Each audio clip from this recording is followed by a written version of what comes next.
नमस्कार, स्वागत है आप सभी का डीडी न्यूज के इस खास बुलेटिन एक्सप्रेस 100 में, जहां हम आपके लिए लेकर आते हैं राजनीति, मनोरंजन, देश, दुनिया, खेल और व्यापार जगत की सभी बड़ी खबरों को एक्सप्रेस यानी फटाफट अंदाज में। मैं हूं शहला निगार। आइए खबरों को देख लेते हैं तेज रफ्तार के साथ। बीजेपी दिल्ली विधानसभा चुनाव के लिए पार्टी के संकल्प पत्र का दूसरा भाग जारी करेगी। सुबह 11 बजे पूर्व केंद्रीय मंत्री अनुराग ठाकुर दिल्ली बीजेपी के कार्यालय में बीजेपी का संकल्प पत्र पार्ट 2 जारी की। माना जा रहा है कि इस संकल्प पत्र में युवाओं पर फोकस हो सकता है, साथ ही साथ छात्रों के लिए भी कई घोषणाएं हो सकती हैं। इससे पहले बीते 17 जनवरी को बीजेपी अध्यक्ष जेपी नड्डा ने पार्टी का पहला संकल्प पत्र जारी किया था, जिसमें महिलाओं, बुजुर्गों और झुग्गी बस्तियों में रहने वाले लोगों के लिए तमाम तरह की सुविधाओं का वादा किया गया था। इस दौरान भाजपा अध्यक्ष जेपी नड्डा ने कहा था कि दिल्ली की महिलाओं के लिए महिला समृद्धि योजना के लिए 2500 रुपए प्रति माह पहली कैबिनेट में पारित होगा। बीजेपी ने एलपीजी पर सब्सिडी, होली और दिवाली में एक अतिरिक्त सिलेंडर, मातृत्व सुरक्षा योजना के तहत 21,000 रुपए और 6 न्यूट्रिशियस किट अलग से देने की घोषणा की थी।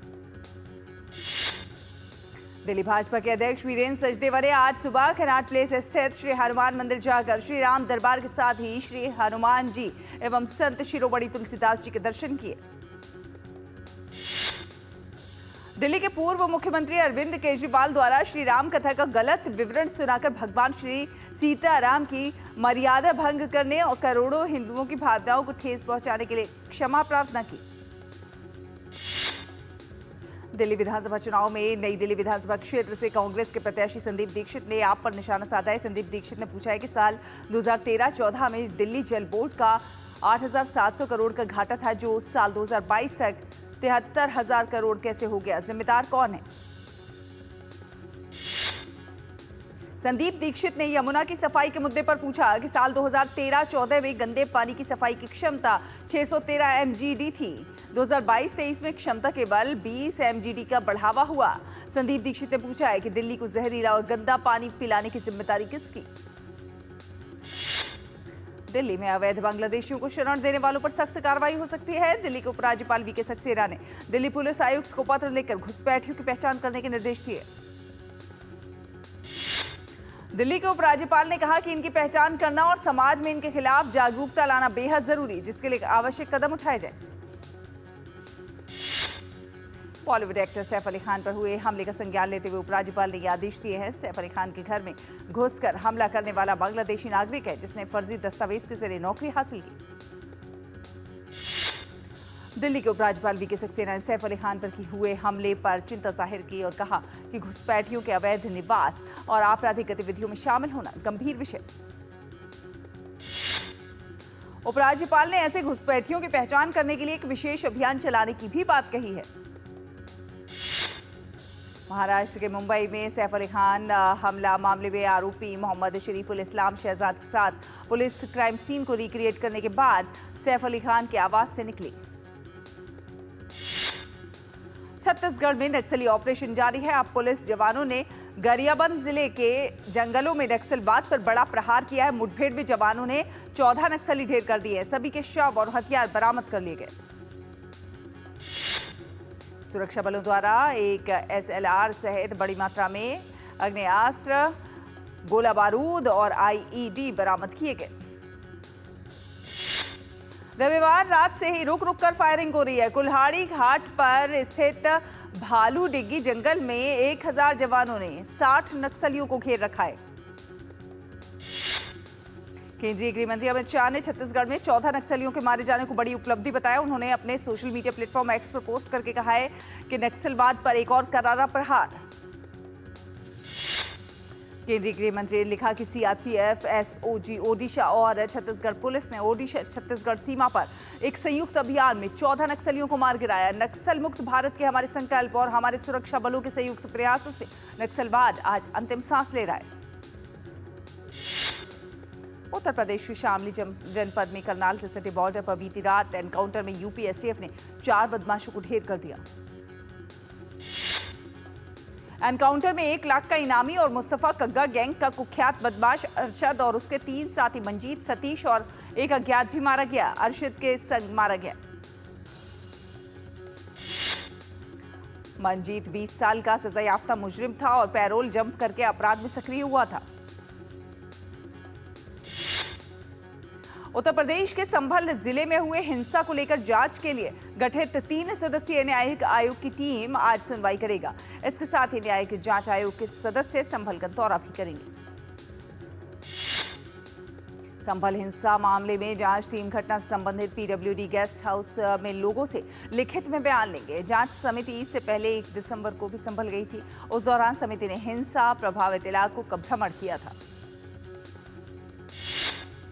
दरअसल बीते साल शाही जामा मस्जिद के सर्वे के दौरान हिंसा में हुए पथराव, फायरिंग और आगजनी के दौरान 5 लोगों की मौत हो गई थी, जबकि 29 पुलिसकर्मी घायल हो गए थे। संभल हिंसा में कई गाड़ियां फूंक दी गई थी, जमकर तोड़फोड़ भी की गई थी। मामले में सरकार ने 3 सदस्यीय जांच कमेटी बनाई है। उपराष्ट्रपति जगदीप धनखड़ आज छत्तीसगढ़ के रायपुर में 1 दिवसीय दौरे पर रहेंगे। उपराष्ट्रपति राष्ट्रीय प्रौद्योगिकी संस्थान NIT रायपुर, भारतीय प्रौद्योगिकी संस्थान IIT भिलाई, भारतीय प्रबंधन संस्थान IIM रायपुर के विद्यार्थियों के साथ बातचीत भी करेंगे। लोकसभा अध्यक्ष ओम बिरला आज पटना में चल रहे 85वें अखिल भारतीय पीठासीन अधिकारियों के सम्मेलन के समापन समारोह को संबोधित करेंगे। गणतंत्र दिवस परेड के लिए एनसीसी कैडेट्स खास तैयारी में लगे हुए हैं। पूरे देश से 2000 से ज्यादा कैडेट्स इस बार गणतंत्र दिवस की परेड में भाग लेंगे। गणतंत्र दिवस परेड में महिला शक्ति का भी प्रदर्शन देखने को मिलेगा, जिसमें आधी लड़कियां शामिल। भारत के 3 पूर्वोत्तर राज्य मणिपुर, त्रिपुरा और मेघालय आज अपना राज्य दिवस मना रहे हैं।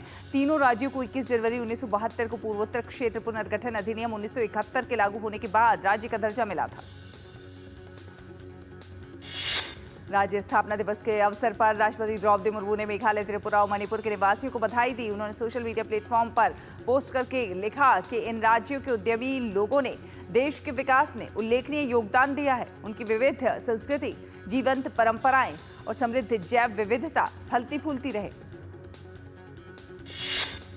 राज्य स्थापना दिवस के अवसर पर उपराष्ट्रपति जगदीप धनखड़ ने मेघालय, त्रिपुरा और मणिपुर के निवासियों को बधाई दी। सोशल मीडिया प्लेटफॉर्म X पर पोस्ट करके लिखा, भारत के 3 चमकते रत्न विविधता में एकता की भावना को खूबसूरती से दर्शाते हैं।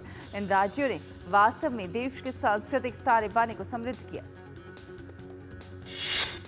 प्रधानमंत्री ने तीनों राज्यों को राज्य दिवस की बधाई दी है। प्रधानमंत्री ने अपने सोशल मीडिया प्लेटफॉर्म X पर पोस्ट करके कहा कि त्रिपुरा के लोगों को राज्य दिवस पर शुभकामनाएं।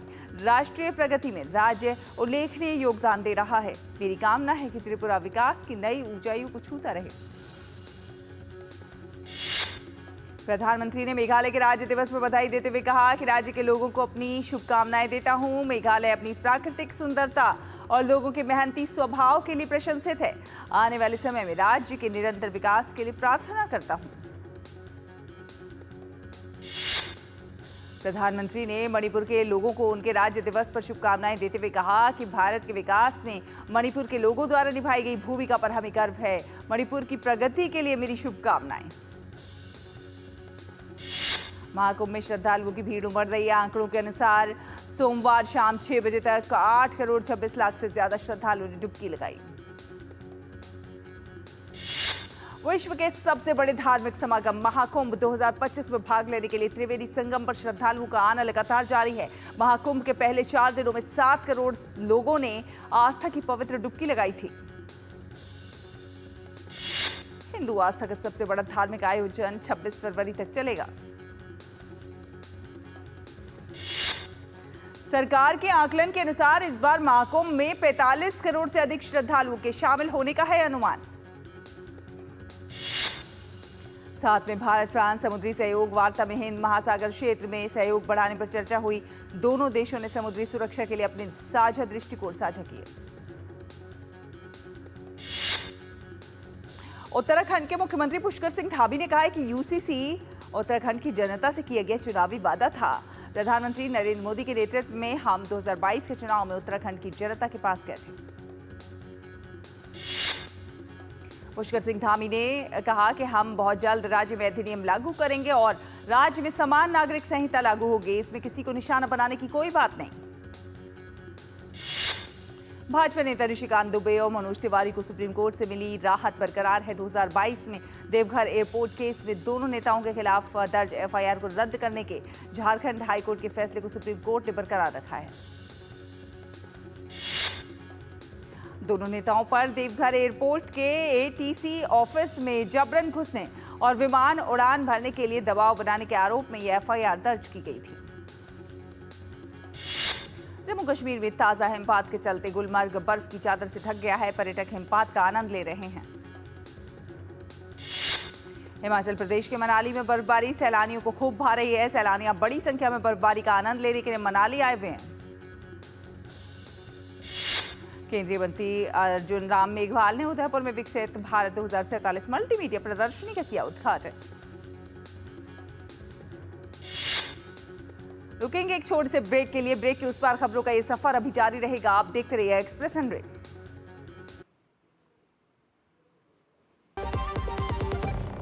मुथूट फाइनेंस पेश करते हैं गोल्ड लोन मेला।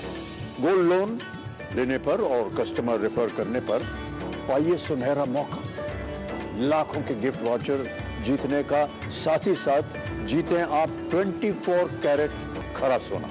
गोल्ड लोन लेने के लिए आज ही मुथूट फाइनेंस की ब्रांच में जाइए या फिर कॉल कीजिए 1-800-313-1212। मेरी पसंद, मेरी पसंद, मेरी पसंद, मेरी पसंद, हमारी पसंद, हम सबकी पसंद। मजबूत देश का मजबूत सरिया होंगे स्टील। ब्रेक के बाद स्वागत है आपका। आप देख रहे हैं एक्सप्रेस 100। चलिए रुक करते हैं कुछ अन्य खबरों का। विशेषज्ञों ने कहा है कि 2030 तक कृषि निर्यात में $100 बिलियन का लक्ष्य हासिल किया जा सकता है। इसके लिए स्पष्ट और साहसिक कदम उठाने होंगे। कृषि एवं किसान कल्याण मंत्रालय द्वारा जारी आधिकारिक आंकड़ों के अनुसार रबी के सीजन में अब तक 640 लाख हेक्टेयर से अधिक के क्षेत्र में बुवाई की गई है। पिछले वर्ष लगभग 637.5 लाख हेक्टेयर में फसलों की बुवाई की गई थी।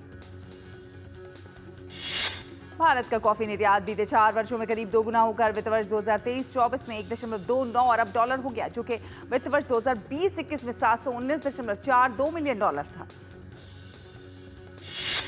जनवरी 2025 के पहले पखवाड़े में भारत ने इटली, बेल्जियम और रूस सहित अन्य देशों को 9,300 टन से अधिक कॉफी का निर्यात किया। अपने अनोखे और बेहतर स्वाद के कारण देश के कॉफी निर्यात में काफी बढ़ोतरी हुई है। भारत दुनिया में चाय का दूसरा सबसे बड़ा उत्पादक है और प्रतिवर्ष 900,000 टन से अधिक चाय का उत्पादन होता है। असम में चाय का अनुमानित वार्षिक औसत उत्पादन लगभग 630 से 700 मिलियन किलोग्राम है। इसके बाद इसकी खेती सबसे अधिक पश्चिम बंगाल में होती है।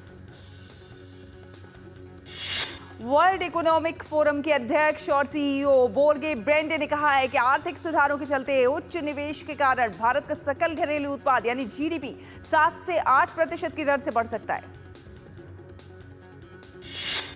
भारतीय अंतरिक्ष अनुसंधान संगठन और भारतीय राष्ट्रीय अंतरिक्ष संवर्धन और प्राधिकरण केंद्र ने द्वारका की यशोभूमि में चल रहे भारत मोबिलिटी ग्लोबल एक्सपो 2025 में मोबिलिटी उद्योग में संभावित अनुप्रयोगों के लिए तैयार 43 अत्याधुनिक तकनीकों का किया प्रदर्शन। इसरो द्वारा कार्यक्रम स्थल पर लगाए गए एक स्टॉल पर कैमरा और इमेजिंग सेंसर, तापमान और दबाव सेंसर, जायरोस्कोप, एक्सेलेरोमीटर, शोर दमन प्रणाली, विशेष कोटिंग्स और इंसुलेशन तकनीक सहित उन्नत अंतरिक्ष तकनीकों का प्रदर्शन किया गया। देश की बड़ी वित्तीय सर्विसेज कंपनी पेटीएम ने वित्त वर्ष 2025 की तीसरी तिमाही के नतीजे जारी किए। कंपनी के परिचालन से आय तिमाही आधार पर 10% बढ़कर 1,828 करोड़ रुपए होगी। 45 दिनों तक चलने वाले आस्था के महापर्व महाकुंभ से करीब 12 लाख गिग और अस्थायी नौकरियों के अवसर पैदा होने का अनुमान है। इससे कई सेक्टरों के 8 लाख से ज्यादा कर्मचारियों को फायदा होने वाला है। DPIIT के मुताबिक सरकार ने एसी और एलईडी के लिए उत्पादन से जुड़ी PLI योजना के तीसरे दौर में 24 कंपनियों से 3,516 करोड़ रुपए के निवेश प्रस्तावों को मंजूरी दी। इलेक्ट्रॉनिक्स और आईटी मंत्रालय के तहत राष्ट्रीय ई गवर्नेंस प्रभाग ने एंटिटी लॉकर विकसित किया है। ये एक सुरक्षित क्लाउड आधारित समाधान है जो कि व्यवसाय या फिर संगठन के लिए दस्तावेजों का भंडारण, साझाकरण और सत्यापन को सरल बनाता है। ओडिशा में तीसरे राष्ट्रीय खनन मंत्रियों के सम्मेलन के दौरान केंद्रीय मंत्री जी किशन रेड्डी ने कहा है कि भारत महत्वपूर्ण खनिजों के लिए वैश्विक केंद्र के रूप में उभरेगा। कार्यक्रम के दौरान महत्वपूर्ण खनिजों की नीलामी का 5वां चरण शुरू किया गया। सेबी ने 6 कंपनियों के आईपीओ को मंजूरी दी है। इसमें Hexaware technologies, Vikrant engineer, PMEA, solar tech solutions, Ajax engineering, all time plastic और स्कोडा ट्यूब्स शामिल हैं। बजाज फाइनेंस ने वित्तीय सेवाओं का डिजिटल प्लेटफॉर्म बनाने के लिए भारतीय एयरटेल के साथ गठजोड़ किया है। ये प्लेटफॉर्म बजाज फाइनेंस के मदद से एयरटेल के 12 लाख से ज्यादा मजबूत वितरण नेटवर्क वाले लगभग 38 करोड़ ग्राहकों को सेवाएं उपलब्ध कराएगा। टीवीएस मोटर ने अपना पहला इलेक्ट्रिक तिपहिया पेश करने की घोषणा की है। कंपनी अगले 4 से 6 महीने के दौरान अपनी इलेक्ट्रिक तिपहिया को देश भर में बेचेगी। उत्तर प्रदेश, बिहार, जम्मू कश्मीर, दिल्ली और पश्चिम बंगाल से शुरू होकर ये वाहन जल्द पूरे देश में मिलेंगे। विश्व आर्थिक मंच की वार्षिक बैठक के लिए विश्व भर के तमाम नेता, नीति निर्माता, उद्योग जगत के दिग्गज स्विट्जरलैंड के दावोस में जुट रहे हैं। इसी क्रम में विश्व आर्थिक मंच 2025 में भाग लेने के लिए केंद्रीय मंत्री अश्विनी वैष्णव भी दावोस पहुंचे। वित्तीय संकट में फंसी विमानन कंपनी गोफर्स भी अब उड़ान नहीं भर सकेगी। राष्ट्रीय कंपनी विधि न्यायाधिकरण यानी कि NCLT ने गोफर्स के परिसमापन का आदेश दिया है। इसका मतलब है कि अगर की कंपनी को अपनी संपत्तियां बेचकर कर्ज चुकाना होगा। सरकार ने चालू वित्तीय वर्ष के लिए 10 लाख टन चीनी के निर्यात की अनुमति दी है। खाद्य मंत्री प्रहलाद जोशी ने कहा कि इस कदम से मूल्य स्थिरता सुनिश्चित होगी। 5 करोड़ किसान परिवारों और 5 लाख श्रमिकों को सहायता मिलेगी और चीनी उद्योग भी मजबूत होगा। ट्राई की कंज्यूमर हैंडबुक के अनुसार रिचार्ज खत्म होने के बाद आपका सिम 90 दिनों तक सक्रिय रहता है। इसका मतलब है कि रिचार्ज खत्म होने के बाद भी आपका नंबर 3 महीने तक चालू रहेगा। ट्राई के अनुसार आपके नंबर पर 90 दिनों तक कोई रिचार्ज नहीं है और उसमें 20 रुपए का प्रीपेड बैलेंस बचा हुआ है तो कंपनी 20 रुपए काटकर 30 दिनों की अतिरिक्त वैधता देगी। इस तरह आपका नंबर बिना रिचार्ज के 120 दिनों तक सक्रिय रह सकता है। कोलंबिया में जारी हिंसा को खत्म करने के लिए बागी गुट के साथ चल रही शांति वार्ता नाकाम होने के बाद राष्ट्रपति गुस्तावो पेट्रो ने आपातकाल लागू करने की तैयारी कर ली है। उन्होंने कहा कि हिंसा को रोकने के लिए सख्त कदम उठाए जाएंगे। वेनेजुएला की सीमा के पास कोलंबिया में प्रतिद्वंदी हथियारबंद गुटों के बीच हिंसक झड़प में कम से कम 100 लोगों की मृत्यु हो गई है और इस घटना के कारण 20,000 से अधिक लोग अपने घर छोड़कर भाग गए। तालिबान के कार्यवाहक उप विदेश मंत्री तालिबान नेतृत्व से अफगान लड़कियों के लिए स्कूल खोलने का आह्वान किया है। शेर मोहम्मद अब्बास स्टेनकज़ई ने एक भाषण में कहा कि लड़कियों और महिलाओं की शिक्षा पर प्रतिबंध इस्लामी शरिया कानून के अनुरूप नहीं है।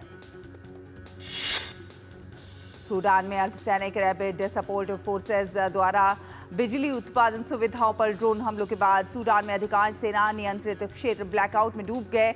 इन इलाकों में अधिकतर विस्थापित लोग रहते हैं और बिजली गुल होने से यहां जनजीवन और ज्यादा अस्त व्यस्त हो गया है। चीन में 2 लोगों को फांसी पर चढ़ा दिया गया। इनमें से एक 62 वर्षीय फैन वेइकू ने दक्षिणी शहर झुआई में एक स्पोर्ट्स स्टेडियम के बाहर भीड़ में अपनी कार घुसाकर 35 लोगों की हत्या कर दी थी, जबकि दूसरे 21 वर्षीय जू जियाजिन ने पूर्वी शहर बूशी में अपने स्कूल में चाकू मारकर 8 लोगों की हत्या कर दी थी और 17 को घायल कर दिया था। घाना में सैनिकों द्वारा एक सोने की खान में काम कर रहे 9 निहत्थे लोगों को मार डालने की खबर है, जबकि सेना ने कहा है कि गोलीबारी में 7 अवैध खनिक मारे गए हैं। वहीं खनिकों का कहना है कि ओबुआसी खनन स्थल पर हुई घटना में 9 लोग मारे गए हैं और 14 गंभीर रूप से घायल हैं। दक्षिण पश्चिम ताइवान के ताइनान में 6.4 तीव्रता का भूकंप आया। भूकंप से आधुनिक राजधानी ताइपेई में इमारतें हिल गईं। चिली के लॉस सॉसस में लगी भीषण आग में रविवार को 3 अग्निशमन कर्मियों की मौत हो गई और 9 अन्य घायल हो गए। आग ने अब तक 400 हेक्टेयर से अधिक क्षेत्र को तबाह कर दिया है, जिसके कारण रेड अलर्ट जारी किया गया और स्थानीय लोगों को वहां से हटाया जा रहा है। उत्तर मध्य नाइजीरिया में एक गैसोलीन टैंकर विस्फोट में अब तक करीब 98 लोगों की मौत हो चुकी है। यह घटना शनिवार सुबह नाइजर राज्य के सुलेजा क्षेत्र के पास हुई। लोग दुर्घटनाग्रस्त टैंकर से गैसोलीन को दूसरे ट्रक में स्थानांतरित करने की कोशिश कर रहे थे, तभी विस्फोट हो गया।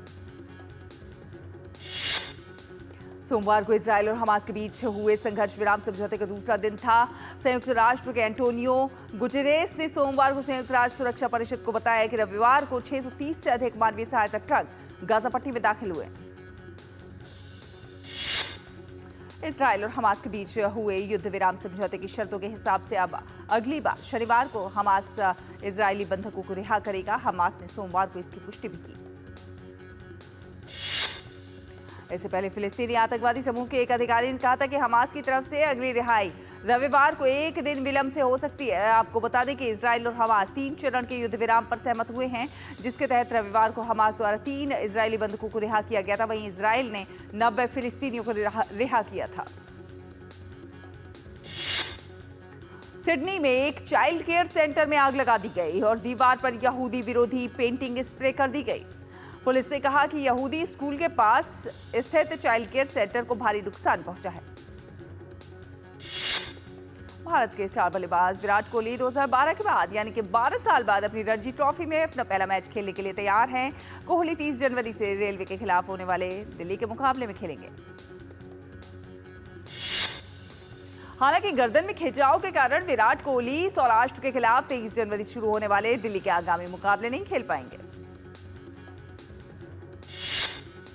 भारत के टेस्ट और वनडे कप्तान रोहित शर्मा साल 2015 के बाद अपना पहला रणजी मैच खेलने के लिए तैयार है। रोहित शर्मा को जम्मू और कश्मीर के खिलाफ मैच में मुंबई की टीम में चुना गया है। रोहित शर्मा के साथ युवा बल्लेबाज यशस्वी जायसवाल को भी टीम में जगह दी गई है। मुंबई की 17 सदस्यीय टीम में भारतीय टीम के अन्य खिलाड़ी श्रेयस अय्यर, ऑलराउंडर शिवम दुबे और शार्दुल ठाकुर भी शामिल। IPL franchise Lucknow super giants ने ऋषभ पंत को 2025 सीजन के लिए अपना नया कप्तान नियुक्त किया है। ये दूसरी आईपीएल टीम होगी जिसकी कप्तानी ऋषभ पंत करेंगे। इससे पहले वो दिल्ली कैपिटल्स का नेतृत्व कर चुके हैं। अंडर 19 महिला क्रिकेट विश्व कप में आज भारत का मुकाबला मेजबान मलेशिया से होगा। कुआलालंपुर में भारत और मलेशिया के बीच दोपहर 12 बजे से मुकाबला खेला जाएगा।